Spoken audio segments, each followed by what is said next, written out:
আমাদের দাবি ছিল কোটা।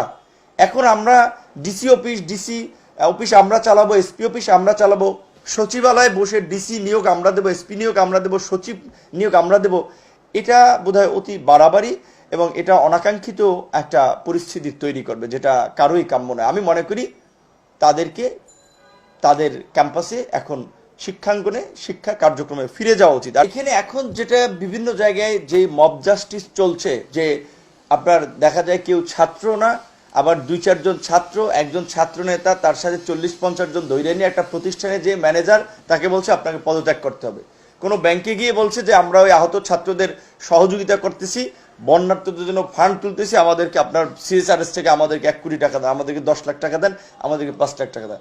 মানে একটা হরিলুট বলতে পারেন, কিছুটা এটা চলছে। এখন কে করছে, কোথায় করছে, কে কার দায় নিচ্ছে, সেটা কেউ নিতে চাচ্ছে না কোথাও। এইটা কেন হচ্ছে? কারণ এখন আপনি যদি সব জায়গায় যদি এই ছাত্র জনতা বলে আপনার বিশ্ববিদ্যালয়ের 3rd ইয়ার 4th ইয়ার ছাত্রদেরকে নিয়ে যদি আপনি সব কাজ করতে চান, সবকিছু যদি একটা অভিজ্ঞতার প্রয়োজন আছে।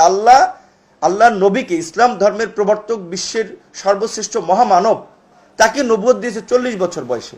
সবকিছুর জন্য তো একটা ম্যাচুরিটি, একটা অভিজ্ঞতার দরকার আছে। গ্রাজুয়েশন শেষ হয় না, 3rd ইয়ারের পরে কিংবা গ্রাজুয়েশন লেভেলে আছে, তাকে দিয়ে যদি আপনি রাষ্ট্র চালাতে চান, অনেক ক্ষেত্রে কিন্তু সেটা হিতে বিপরীত হবে। এবং এখন অনেক ক্ষেত্রে তাই হচ্ছে। রাজনৈতিক দলগুলো এই বিশেষ করে অনেক ক্ষেত্রে এই ছাত্র আন্দোলনের নেতৃবৃন্দ অনেকে মুখোমুখি দাঁড়াচ্ছে।